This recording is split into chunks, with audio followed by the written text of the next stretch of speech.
Call to order a meeting for the Normal Town Council for December 1st, 2025. Please call the roll. Mayor Coos. Here. Mr. Preston. Miss Lorenz. Here. Mr. Byers. Here. Mr. Roberge. Here. Miss Smith. Mr. McCarthy. Here. We'll begin with the Pledge of Allegiance.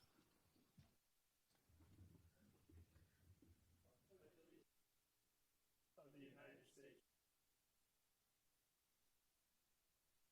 One.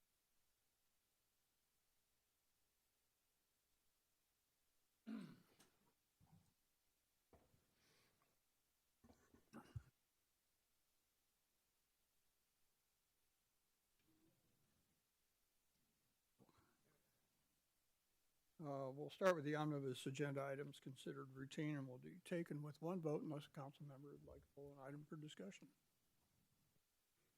Motion Move for approval. Thank Second. you. Items on the omnibus tonight are approval of the minutes of the regular council meeting of November 17th, 2025. A report to receive and file town of normal expenditures for payment as of November 26th, 2025. Resolution authorizing execution of an agreement with the Illinois State Historic Preservation Office for Community Development Block Grant, Section 106, Environmental Reviews. A resolution to award a contract to J. Spencer Construction, LLC for the Children's Discovery Museum flooring project in the amount of $168,800. And an ordinance establishing the time and place for a public hearing for the Uptown Tax Increment Finance District redevelopment plan and project area. Please call the roll. Mr. Preston. Miss Lorenz. Aye. Mr. Byers. Aye. Mr. Roberge. Aye. Mr. McCarthy. Aye. Mayor Coos. Aye. Those items are approved. We have two items of general orders tonight. The first is an ordinance granting a special use permit to install roof-mounted solar panels at 1209 South Fell Avenue. Move approval. Second. Discussion on this item. Please call the roll.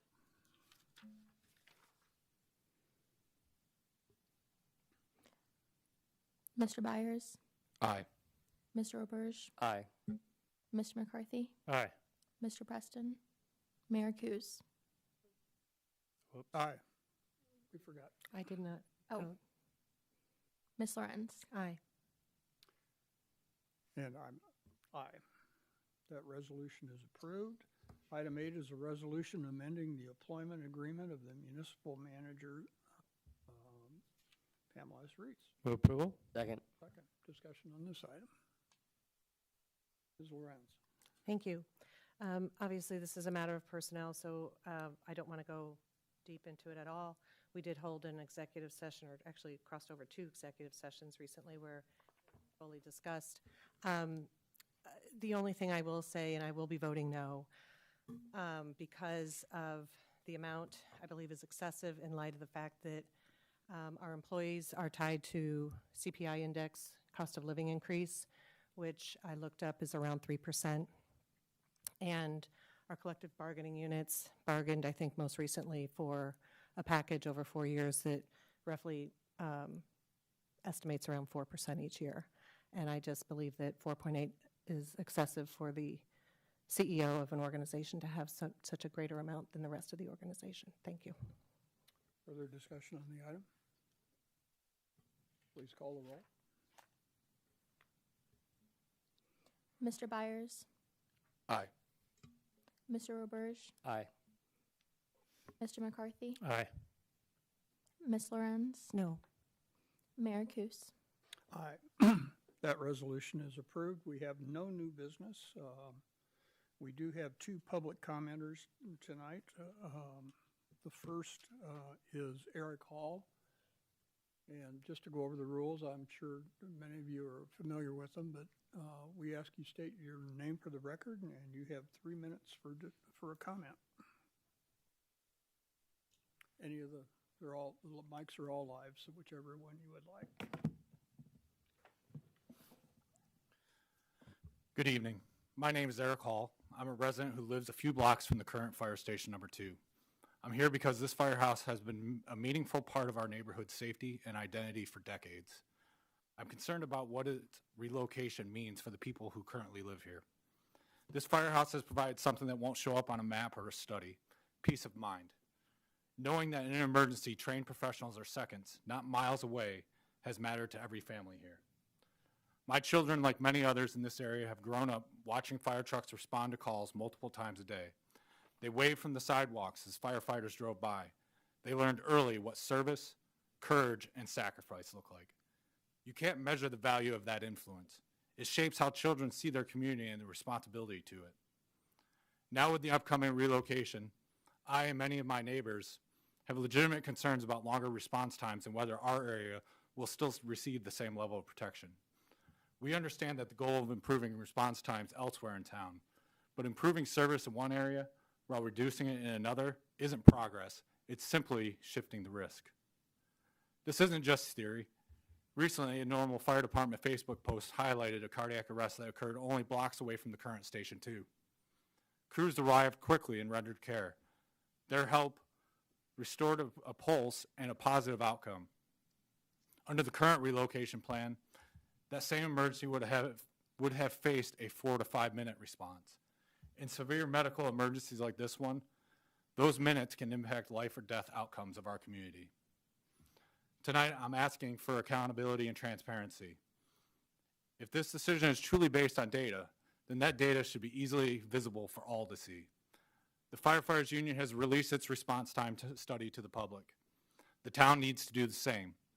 Show the data used to make this decision, put it side by side with the union study so residents can see the two studies and clearly make informed conclusions on the needs and impacts.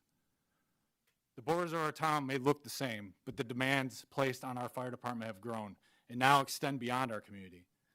Normal has taken on contracts for service in Hudson and Towanda, yet hasn't added additional resources in the town to ensure our service doesn't suffer. How does this benefit our citizens and not further impact response times? Change may be necessary, but it should never come at the cost of public safety. Do not relocate the resources in this station unless you can guarantee equal or improved response times, service, and protection for the families who live in this neighborhood. The firehouse represents security, dependability, and critical care when seconds count. This neighborhood has relied on that excellence, and we expect nothing less. Our safety is not negotiable, and we need action, not assumptions, to preserve it. Thank you for your time. And our second speaker is Trevor Gerhardt.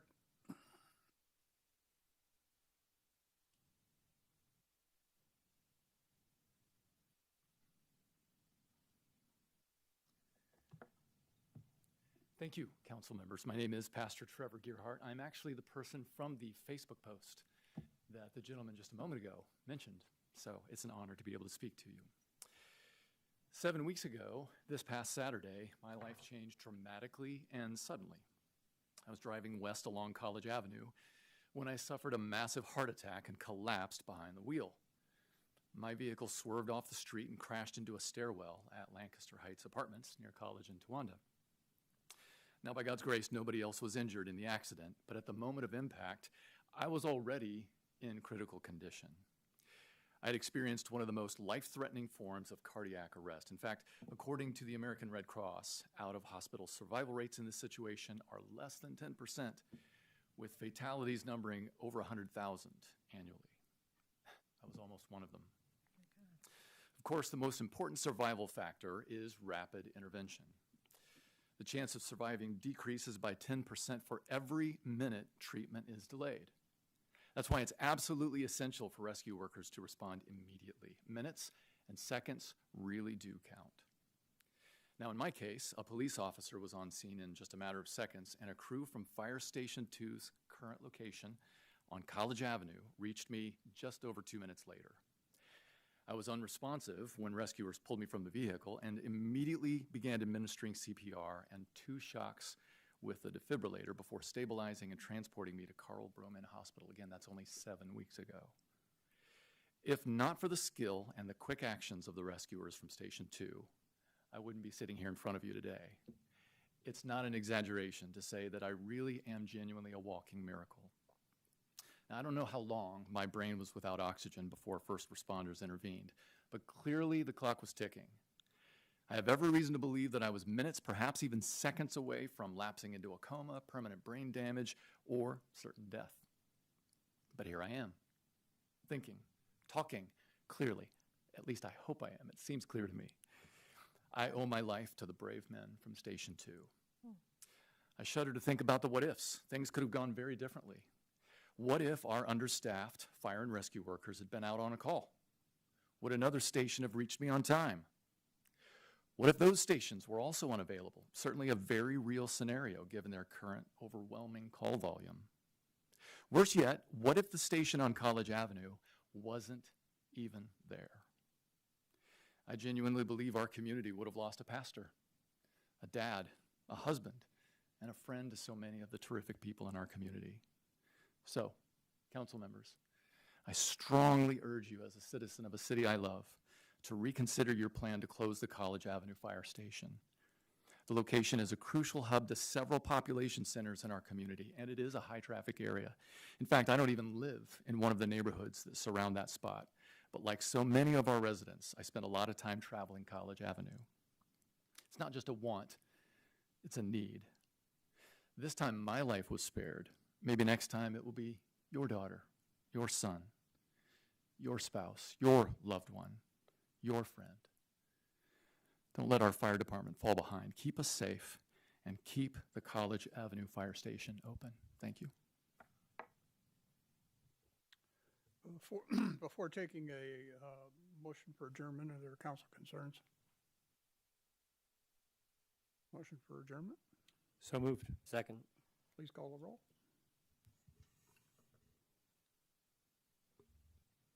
Mr. Roberge, Aye. Mr. McCarthy, Aye. Ms. Lorenz, Aye. Mr. Byers, Aye.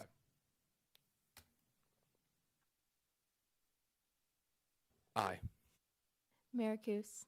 Aye, we are adjourned. Thank you.